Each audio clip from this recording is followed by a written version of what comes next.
Hello दोस्तों, नमस्कार। स्वागत है आपके अपने YouTube channel AS2 job cracker में। मैं आपका दोस्त आदित्य सिंह लेके आया हूँ हिस्ट्री की वह क्लास जो कि एक सीरीज़ तरीके से चल रही है। दोस्तों, यह सीरीज़ आपकी आने वाली परीक्षाओं की बहुत ही उम्दा तरीके से तैयारी कराने के लिए शुरू की गई है। दोस्तों, इस सीरीज़ में पिछले कुछ सालों से जो प्रश्न पूछे गए हैं वो प्रश्न भी हैं और जो आने की संभावना होती है वह प्रश्न भी है। दोस्तों, इस सीरीज़ को पढ़ाते पढ़ाते आज मुझे 5वां दिन है। दोस्तों, उम्मीद करता हूँ कि आपको ये सीरीज़ पूरी तरीके से अच्छी लग रही होगी तथा रेगुलर तरीके से आप पढ़ रहे होंगे। तो दोस्तों, आइए शुरुआत करते हैं अपने पहले क्वेश्चन की आज, जो कि 5वीं क्लास का पहला क्वेश्चन है, जो कि हमारा चैप्टर है वैदिक काल, जो कि वैदिक काल से रिलेटेड है। तो दोस्तों, आइए शुरुआत करते हैं पहले क्वेश्चन से। उम्मीद करता हूँ आपको अब तक की सारी क्लासें अच्छी लगी होंगी और आगे भी अच्छी ही लगेंगी और आप इनको लगातार पढ़ रहे होंगे और अपनी कॉपी में जो अच्छे अच्छे क्वेश्चन है लिख रहे होंगे। अच्छे तो सारे ही हैं दोस्तों, उम्मीद करता हूँ सारे ही क्वेश्चन आप लिख रहे होंगे। अपने पड़ोसियों से जो पढ़ने वाले बच्चे हैं या जो दोस्त हैं उनको शेयर भी कर रहे होंगे, उनसे हमारा चैनल सब्सक्राइब भी करा रहे होंगे। तो आइए दोस्तों, शुरुआत करते हैं अपने पहले क्वेश्चन से, जो कि क्लास का 5वीं क्लास का पहला क्वेश्चन है। तो दोस्तों, आर्य शब्द इंगित करता है, यानी कि क्वेश्चन कह रहा है आर्य शब्द किसको इंगित करता है। तो दोस्तों, आर्य शब्द किसको इंगित करता है? तो दोस्तों, करता है श्रेष्ठ वंश को। श्रेष्ठ वंश को आर्य शब्द इंगित करता है, श्रेष्ठ वंश को। ठीक है दोस्तों, किसको इंगित करता है? श्रेष्ठ वंश को, जो कि पहले का डी ऑप्शन वेरी इंपॉर्टेंट है। अच्छा, बात करते हैं श्रेष्ठ वन, यानी आर्य और श्रेष्ठ वन के, वो आर्य और श्रेष्ठ वंश के लिए बात करते हैं। तो बात ये है सर, ये है कि जो ईरानी लोग थे वो जो ईरानी जो आए थे, ईरानी भाषा बोलने वाले, जो प्रयुक्त शब्द होता था संस्कृत में, आर्य का शब्द का जो अर्थ होता है वो होता है श्रेष्ठ, यानी कि आर्य को श्रेष्ठ वंश के नाम से भी जाना जाता है। आइए चलते हैं अपने क्वेश्चन नंबर 2 की ओर। क्वेश्चन नंबर 2 कहता है क्लासिकीय संस्कृति में आर्य शब्द का अर्थ है, यानी कि क्वेश्चन नंबर 2 का सही आंसर देंगे।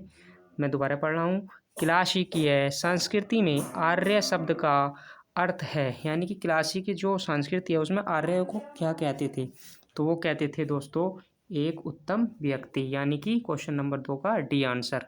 ठीक है दोस्तों, आइए चलते हैं अगली क्लास की ओर, अगले क्वेश्चन की ओर। क्वेश्चन नंबर 3 कहता है सबसे पुराना वेद कौन सा है, यानी कि सबसे पुराना वेद कौन सा है। तो दोस्तों, ये तो सभी को पता होगा, सबसे भारत में जो वेदों की संख्या है वो 4 मानी गई है। ठीक है, उन चारों में से जो सबसे पुराना है वह कौन सा है? तो दोस्तों, सबसे पुराना वेद कौन सा है? तो दोस्तों, सबसे पुराना वेद है ऋग्वेद, यानी कि 3 का बी आंसर। 3 का वी आंसर। ठीक है दोस्तों, आइए चलते हैं क्वेश्चन नंबर 4 की ओर। क्वेश्चन नंबर 4 कह रहा है त्रय नाम है, यानी कि त्रय नाम है, यानी त्रय किसको कहा जाता है? तो ये जो तीनों को 4 ऑप्शन दिए गए हैं उसमें से उचित ऑप्शन होगा। तो त्रय जो कहते हैं हम कहते हैं त्रय तीनों वेदों को, यानी तीनों वेदों को त्रय कहा जाता है, तीनों वेदों को, यानी कि त्रय कहा जाता है तीनों वेदों को।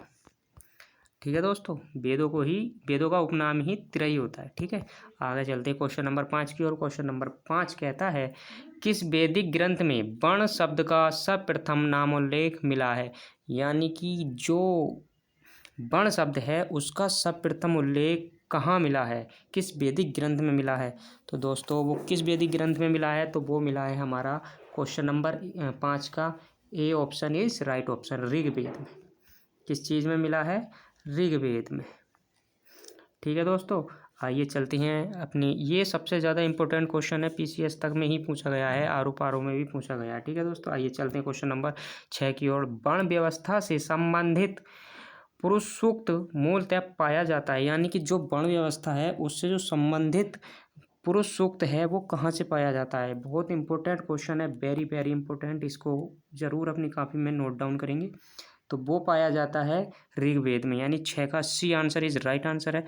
आगे चलते हैं क्वेश्चन नंबर 7 की ओर। क्वेश्चन नंबर 7 कहता है निम्नलिखित 4 वेदों में से किस एक में जादुई और माया और वशीकरण का वर्णन है, यानी कि जो तांत्रिक विद्याएं होती हैं उसका जो जिक्र किया गया है वो कहाँ किया गया है, किस वेद में किया गया है। ठीक है, जो चारों वेद हैं वो चारों को, जो चारों हमारे जो भारतीय उपखंड में जो चारों वेदों की मान्यताएं हैं वो चारों वेदों की मान्यताएं अलग अलग हैं दोस्तों। अथर्ववेद में अलग है, ऋग्वेद में अलग है, यजुर्वेद में अलग है, सामवेद में अलग है। इसमें क्वेश्चन कहता है कि जो जादुई माया और वशीकरण का जो वर्णन है वो कहाँ किस वेद में है, तो वो वेद होगा आपका भैया जी अथर्ववेद में, यानी कि 7 का सी ऑप्शन, 7 का सी ऑप्शन अथर्ववेद। ठीक है, ये हमारा जादू टोने वाला वेद है। ठीक है दोस्तों, ये very very important, very very important, ये बहुत बार पूछा गया क्वेश्चन। ठीक है, आइए चलते हैं क्वेश्चन नंबर 8 की ओर। क्वेश्चन नंबर 8 कहता है ऋग्वेद में ऋचाएँ कितनी हैं, ऋग्वेद में ऋचाएँ कितनी हैं, तो दोस्तों बताएंगे ऋग्वेद में ऋचाएँ कितनी हैं। तो दोस्तों अगर बात होती है यहाँ पे ऋग्वेद की क्या कहते हैं सूक्त की, तो सूक्त तो हमारे 128 होते हैं, बट यहाँ पूछा है ऋग्वेद में ऋचाएँ, तो ऋचाएँ भाई साहब होती हैं हमारी 10,552। ऋग्वेद के अंतर्गत 10,552 ऋचाएँ होती हैं। अगर पूछता सूक्त कितने हैं तो 1,028 सूक्त होते हैं, तो इनमें से कोई सा आंसर नहीं है। ठीक है दोस्तों, आइए चलते हैं क्वेश्चन नंबर 2 की 9 की ओर। 9 कहता है ऋग्वेद है, यानी ऋग्वेद क्या है, तो ऋग्वेद है एक स्त्रोतों का संकलन। ऋग्वेद क्या है, स्त्रोतों का संकलन। ठीक है दोस्तों, क्वेश्चन नंबर 9 का A answer is right answer. आइए चलते हैं क्वेश्चन नंबर 10 की ओर। 10 कहता है निम्नलिखित में से कौन सा ब्राह्मण ग्रंथ ऋग्वेद से संबंधित है, निम्नलिखित में से कौन सा ब्राह्मण ग्रंथ ऋग्वेद से संबंधित है, तो कौन सा ब्राह्मण ग्रंथ ऋग्वेद से संबंधित है, तो दोस्तों वो है ऐत्रेयी ब्राह्मण, यानी 10 का ए ऑप्शन। कौन सा ब्राह्मण ग्रंथ ऋग्वेद से संबंधित है, ऐत्रेयी ब्राह्मण।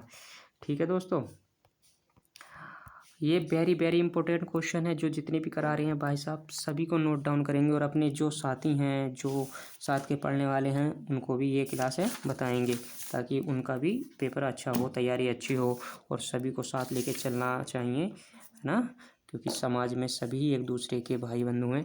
सभी बढ़िया बढ़िया जब तक हम किसी का सहारा नहीं बनते, जब तक कोई हमारा नहीं बनता, ऐसी कि सभी की सहारे की ज़रूरत होती है दोस्तों। ठीक है, आइए चलते हैं क्वेश्चन नंबर 11 की ओर। क्वेश्चन नंबर 11 कहते हैं गोपद ब्राह्मण संबंधित है, यानी कि गोपद जो ब्राह्मण है वो किससे संबंधित है, तो दोस्तों वो है हमारा गोपद ब्राह्मण संबंधित है, तो वो है क्वेश्चन नंबर 11 का सी आंसर अथर्ववेद से। किससे, अथर्ववेद से, अथर्ववेद से किससे संबंधित है, अथर्ववेद से। ठीक है, 11 का सी आंसर। अब चलते हैं 12 की ओर। 12 है निम्नलिखित में से कौन शुक्ल भी यजुर्वेद की संहिता है, देखेंगे बहुत इंपॉर्टेंट क्वेश्चन 11 भी था और 12 भी है, और सारे के सारे क्वेश्चन ही इंपॉर्टेंट हैं दोस्तों। ठीक है, देखेंगे एक बार और, निम्नलिखित में से कौन शुक्ल यजुर्वेद की संहिता है, यानी कि जो शुक्ल यजुर्वेद की संहिता है वो कौन से है, क्या है, इनमें से चारों में से कौन सी जो ऑप्शन दिए हैं उनमें से कौन शुक्ल यजुर्वेद का संहिता है, तो वो है आपका वाजसनेयी, वाजसनेयी। ठीक है, 12 का ये ऑप्शन इज राइट ऑप्शन। ठीक है दोस्तों, आइए चलते हैं क्वेश्चन नंबर 13 की ओर। क्वेश्चन नंबर 13 कहता है ऋग्वेद का कौन सा मंडल पूर्णतः सोम को समर्पित है, ऋग्वेद का कौन सा मंडल पूर्णतः सोम को समर्पित है। ठीक है, किसको समर्पित है, सोम को, तो कौन सा मंडल है वो जो सोम को समर्पित है, तो वो है दोस्तों नौवा मंडल, यानी कि 13 का C option is right option. ठीक है दोस्तों, 13 का सी ऑप्शन। अब इसके बारे में हम थोड़ा सा बता देते हैं। ऋग्वेद में कुल 10 मंडल हैं, और इसके 9वें मंडल में सभी 114 सूक्त हैं, और जो कि सभी सोम को समर्पित हैं। ठीक है दोस्तों, ऋग्वेद में 10 मंडल हैं, और 10 में से जो 9वां मंडल है इसके सभी 114 सूक्त हैं, वो सारे के सारे हमारे सोम को समर्पित हैं। ठीक है दोस्तों, आइए चलते हैं क्वेश्चन नंबर 14 की ओर। 14 कहता है ऋग्वेद संहिता का 9वां मंडल पूर्णतः किसको समर्पित है, यानी कि देखो फिर वही क्वेश्चन, ये दोनों क्वेश्चन वेरी इंपॉर्टेंट हैं। ठीक है दोस्तों, वेरी इंपॉर्टेंट है। तो देखिए कहता है ऋग्वेद संहिता का 9वां मंडल पूर्णतः किसको समर्पित है। तो किसको समर्पित है, तो ऋग्वेद का 9वां मंडल पूर्णतः समर्पित है आपके सोम और इस पेय पर नामांकृत देवता, यानी सोम और इस पेय पर नामांकृत देवता, यानी कि सोम और जो ये सोम रस है इसके जो पेय पर जो नामांकित देवता हैं उनको समर्पित है। ठीक है दोस्तों, जो 14 का D option is right option. ठीक है दोस्तों, उम्मीद करता हूँ आपको सारी क्लासें अच्छी लग रही होंगी, सारे क्वेश्चन अच्छे लग रहे होंगे और आप साथ साथ लिख भी रहे होंगे और बहुत ध्यान से सुन भी रहे होंगे। आइए चलते हैं क्वेश्चन नंबर 12 की, सॉरी 15 की ओर। 15 कहता है यज्ञ संबंधी विधि विधानों का पता चलता है, यज्ञ से संबंधी विधि विधानों का पता चलता है। देखिए चारों जो वेद हैं उनके सारे के अलग अलग कार्य हैं। तो यज्ञ का अलग है, तांत्रिक विद्या सब चीज़ का अलग अलग। तो इसका 15 का होगा D option is right option. 15 का D option is right option. ठीक है दोस्तों, यजुर्वेद।